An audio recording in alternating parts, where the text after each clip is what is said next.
All right, we are back, and I'm joined here by Jim Boone, the senior producer at Volition, and also David Bianke, the lead systems designer, and we're going to talk a little bit of shop about Saints Row 4. So thank you both for being here today. Thank you for having us. How has your E3 been so far? All 5 minutes of it? Yeah, not too bad. Yeah, start off on a good note. Yeah, exactly. We start off with a lot of energy right now. Yeah, and then it just slowly tapers off throughout the show. I just wanted to know quick that I think the original title pitch for this segment was kind of hilarious. Originally, we were going to call it Square Enix presents Deep Silver presenting Volition's Saints Row 4.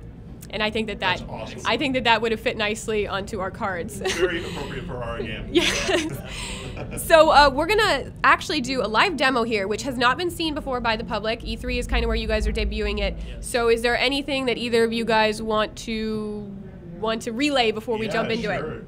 You know, what we're going to show right now is one of the early missions in the game, and this is when you have actually become president of the United States. So, so there's a mission before this that we kind of give you the origin story of how you become president. Okay. But what you're going to see today is you actually being the president. And Dave will walk us through and play through this and let you get a taste of what it's like. I'm getting the impression this is not a typical presidency. Not too typical, no. All right. He plays it straight. Yes, exactly. Let's watch then. We'll dive right into it. Excellent.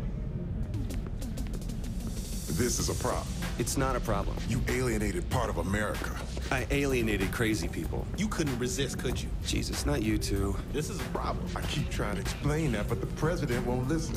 Poverty is a problem. Apartheid is a problem. This is just a couple of... Here's the latest poll poll. We lost 20 points. We can get them back. They're at 20 points. I'll admit that's a little lower than anticipated. So you agree you have a problem? Nope, you do. You're the communications director. Fix this. Can you give me 100% employment? No. Will you get married? Fuck no. Then I believe we're in trouble. King, can you have this naysayer assassinated? Not when you say it publicly. I'm more fun as a gang leader. We have a country to run. Fun isn't part of the equation. Where's a septic truck when you need one? So as you can see, the White House is a little bit different under the leader of the Saints management.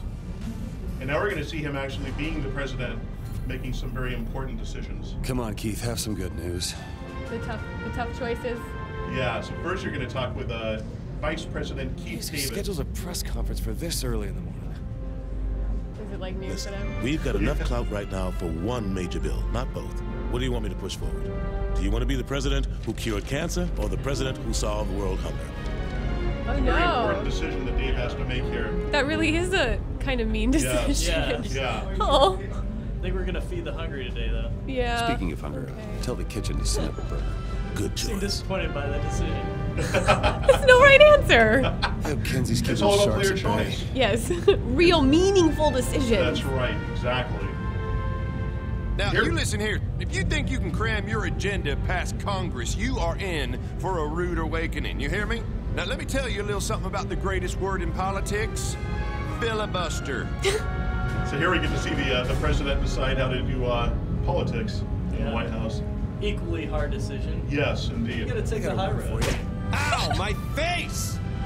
I think I cut my knuckle on that senator's teeth. And now for fans of Saints Row 3, we have Josh Burke, one of the characters from Saints Row the 3rd. Oleg and I are about to head over to Camp David to watch some Nightblade. Yep.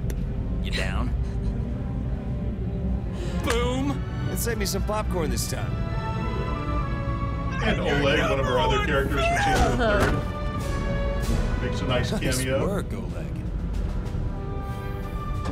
And now we're going to get our first hint of some of the new threat that's coming for the Saints in this cinematic. Not a normal gang. No, not a normal gang this time. The president's words were taken out of context. Kinsey, what's the right context for, and I quote, "I'm the patron saint of America. We should probably look into changing the Pledge of Allegiance to one nation under me"? That's a great question. Jane? I think we have a problem. Oh, not you two. How many times do I have to... Asha and Miller are waiting for you in the Oval Office. If MI6 needed something, they would send it up the chain, not fly across an ocean. They said nobody back home believes them. Jesus, what's going on? They think we're about to be attacked by aliens. I gotta go. This is serious. You know that Kinsey's been saying the same thing. When did you start taking Kinsey seriously? When the people who helped us save the world said we should. All right, I'll swing by after I... Yeah.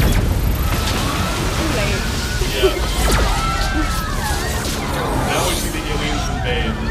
This is Zinyak, the leader of the alien race, the Zin, are coming and abducting the president and his people. Hello, humans.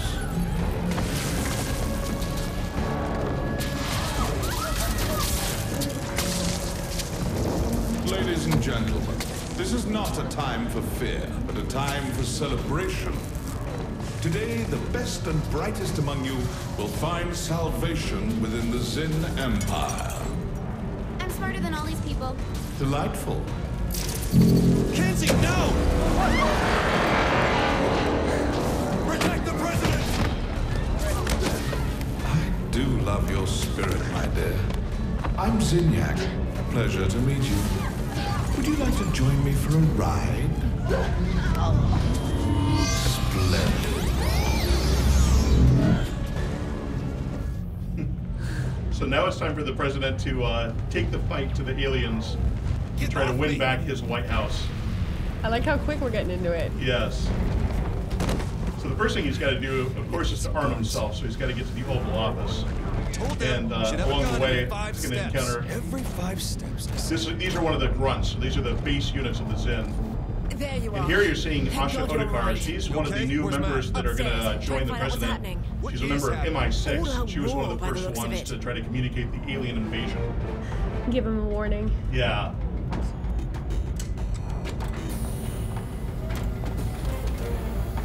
So the president has made a few changes to the Oval Office, I'll be in touch via comm. Be careful. Look at you, Second Amendment solutions. Oh, beautiful, beautiful cons. Who's compensating now, huh? Now the president's going to work through these levels and try to save his people. There's Keith David. What the fuck, Keith? Bye, Keith. Yes, too late to help Keith. Good to be the president. It looks like he's doing pretty well without the Secret Service. Yes, that is the beautiful thing about it, is that the president is something of a badass. Here, spin. We gotta move. Unfortunately, he's definitely fighting against some aliens that have that very much have the upper hand. And bit by bit, taking away his homies, his lieutenants. It's making it tougher for the president. One of the things that's great about Saints Row 4 is we have a lot of variety with our aliens, the Zin. So again, all you're seeing here are the grunts, and in sufficient numbers, they can be a bit of a challenge to you. But otherwise, they're not too difficult for you. But we've got a lot of variety for the Zin. A lot of different alien types that you'll be able to fight against. They have a lot of different abilities. They also have superpowers of their own. So it's a lot of fun. It's a completely different threat than anything we've ever had in Saints Row before when you have been fighting against the gangs in Saints Rows 1, 2, and 3. Fucking head off. All hail to me. Shit. Oh no. Oh no! Oh no! Matt, hold on to me! Asha, Matt! God damn it! More abductions.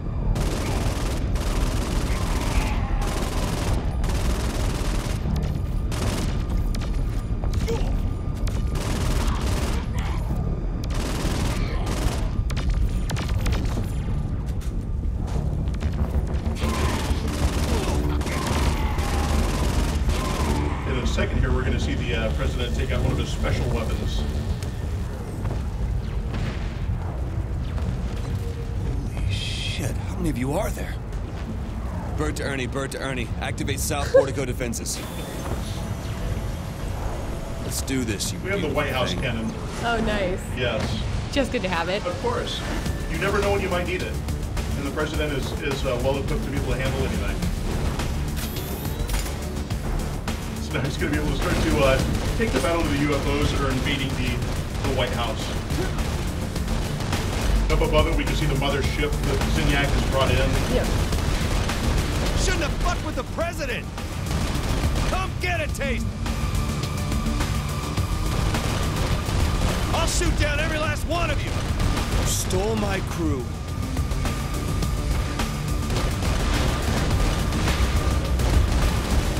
You took my cabinet!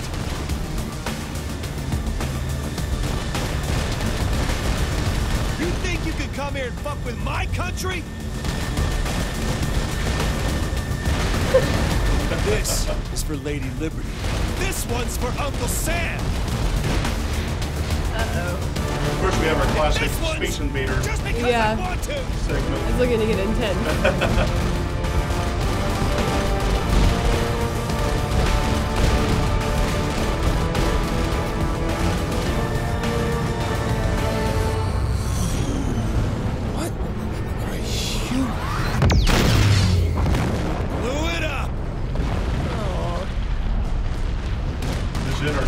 Just like Johnny taught me.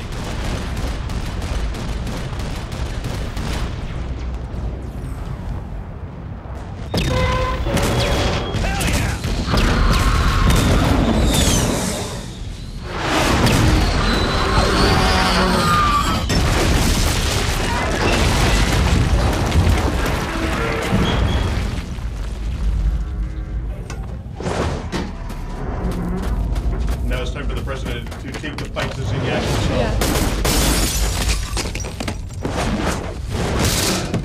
Why do you humans enjoy leaping so much? Get off my lawn, you son of a bitch!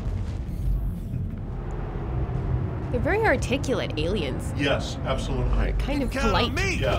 Lucy had a lot of fun with them, trying to do something that was different and not just to the typical alien you might expect. You alien fuck. And of course, because the president is such a badass, it doesn't matter that he's twice the size of him. Yeah. Now, not so fast.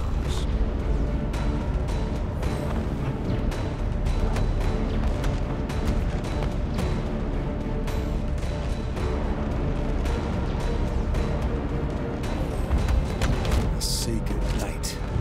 Wait, what?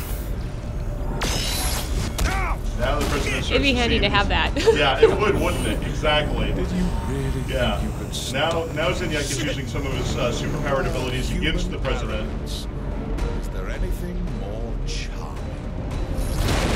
Fucking ass! Oh! Gonna Do what exactly? Huh? Bravado me to death? I'm going to have fun breaking you. So that's our mission. It's a lot of fun to be able to put that one together and give you a taste of what it's like to be in the White House and be the president.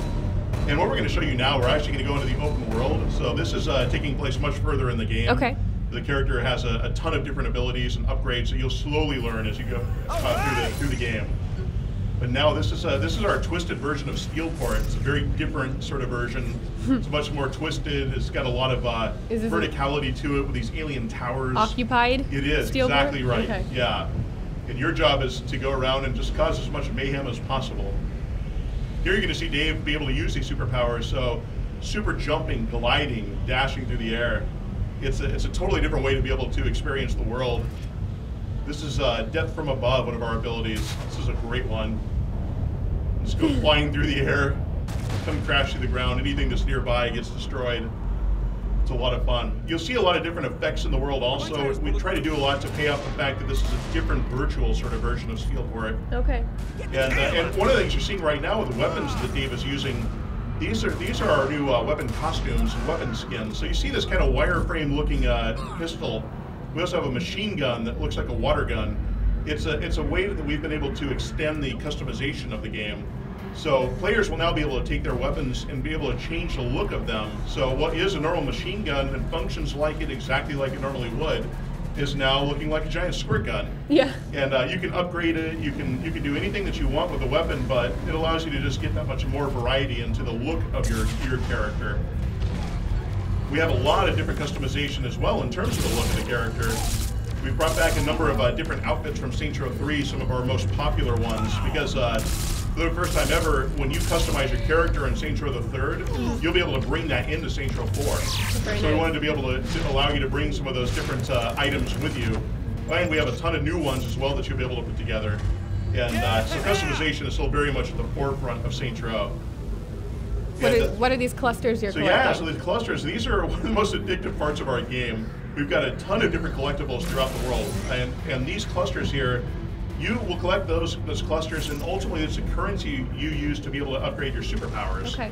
So all the different superpowers you see, like the ability to run up the walls That's here. a nice one. I yeah, like that that's one. a pretty nice one, right? Like you'll be able to earn that thing as you level along through the game with respect, and then you use these clusters here as a currency to purchase it. So it's so the more of the clusters you get, the better your superpower abilities are, and then the easier that it becomes to collect the clusters. So it's a really nice loop where you just keep collecting them, make your character that much more powerful. But it's totally up to the player. You don't have to do it. You just go out there and have a lot of fun. Because we also have things like these different weapons now. This is our black hole gun. Yeah, it's pretty obvious. Just like the name sounds. It'll suck anything into it that's nearby, and including you. Including if you're not careful. Too close, you have to be careful. Good to know. Avoid black holes. Indeed, exactly. Yeah, we've had a lot of fun coming up with a lot of new weapons for Saints Row, and the black hole gun. This is one of the we're showing it for the first time at E3. We also have the dubstep gun, which we've shown before, which is a ton of fun to be able to use. I don't think I've seen that one. Oh, it's.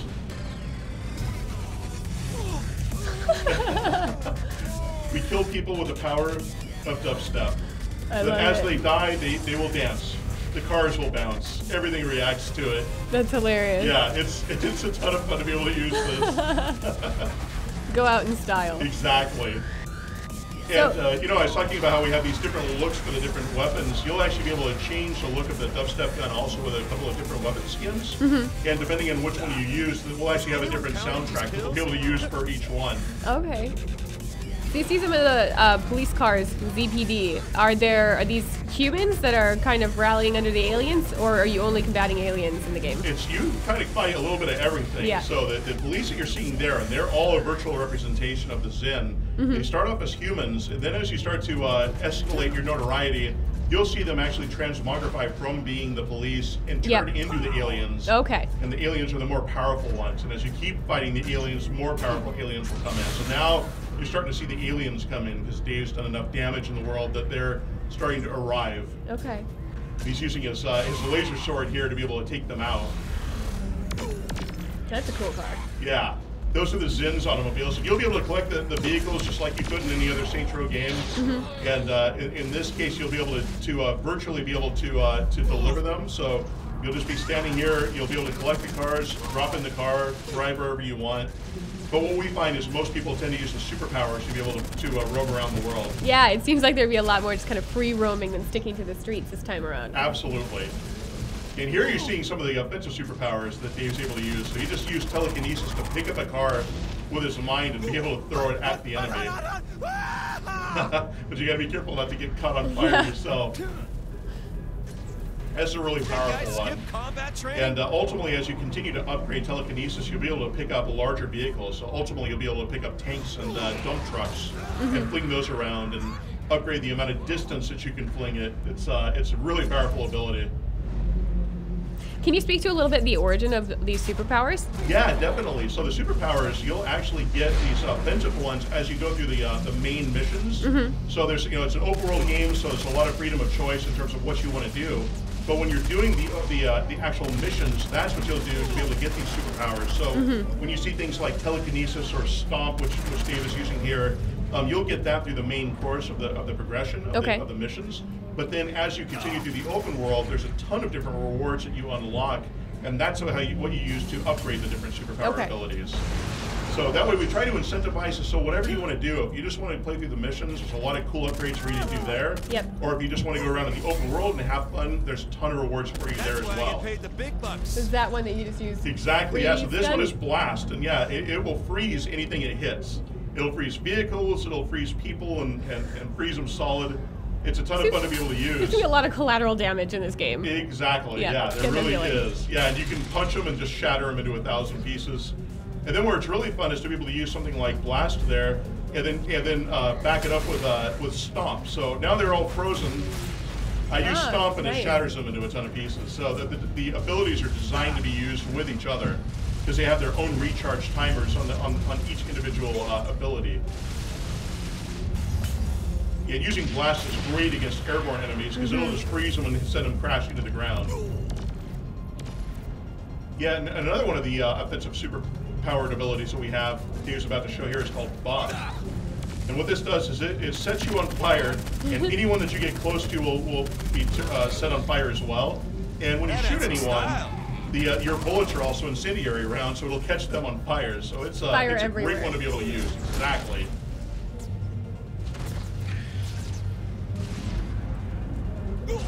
Yeah, super sprinting through the world is a ton of fun. Just navigating through the world is great. And again, you're seeing a pretty upgraded version of the player right now. But so when you start off, you'll probably be using a combination of vehicles and super sprinting. But as you get powered up, most people tend to definitely just love using the superpowers. But totally up to you. It's your choice, and we don't force you to do anything with that. Well, I have a couple of questions for you as we wrap up. You can keep playing, and we can see some more. I like looking at these abilities in my periphery as we talk. So what do you feel like keeps this a Saints Row experience at the core? Because a lot is different, and it looks awesome. The different stuff looks really fun. So what is kind of the familiar aspect of it? Definitely. I think the biggest thing is the fact that we just have so much fun and irreverence. We like to say that fun is king. But we embrace the crazy. Yep. And so and I think that's a hallmark of all of the Saints Row games, and that's definitely no different with Saints Row 4. So when you play the game, you're going to see a lot of silly, you're going to see a lot of pop culture references, just a lot of different tones that will definitely strike a chord with anyone that's ever played Saints Row. Fantastic. And this game is coming out on the 360, PS3, and PC when? August 20th. Actually. August 20th. We're very close for this to be coming out. Yeah, exactly. So this is a game just over the horizon that people can get excited about. People don't have to wait much longer. We've got a lot of future-facing announcements at E3, but this is one that you'll get to see and play soon. Exactly right. Anywhere else you want to show us in the demo before we sign off? I think they're getting a good glimpse of a lot of the city. Well, it's fun to see. Like, we have airborne vehicles still. A lot of people have asked us, do we still have vehicles, that you can fly around, and you absolutely do. And so it's a fun way to be able to roam around the world. There's just so many ways to get around. Yeah, there are just so many things to do. With it being an open world game, we have a ton of freedom of choice. But I think because of it having these superpowers, having all these different vehicles, there's just an ungodly amount of variety. We have, in terms of our missions, it's roughly the same length as what we did in Saints Row the Third. Yep. But with the open world activities, it's huge. We keep joking around saying that when you look at the mini map and you see all the different activities and all the collectibles, you almost cannot see the world. It's just all all the different pinpoint. icons of all the different things that there are to do in the world. So it's a ton of fun, and it's completely unlike any other game out there. Great. Well, I think that we're just about there in terms of our time limit. So thank you both to Jim and David for coming and showing us the game. Enjoy the rest of your E3. And for the rest of you guys still watching, up next we have our Square Enix members community contest that we're going to detail for you. So stick around. We'll be back in just a few minutes.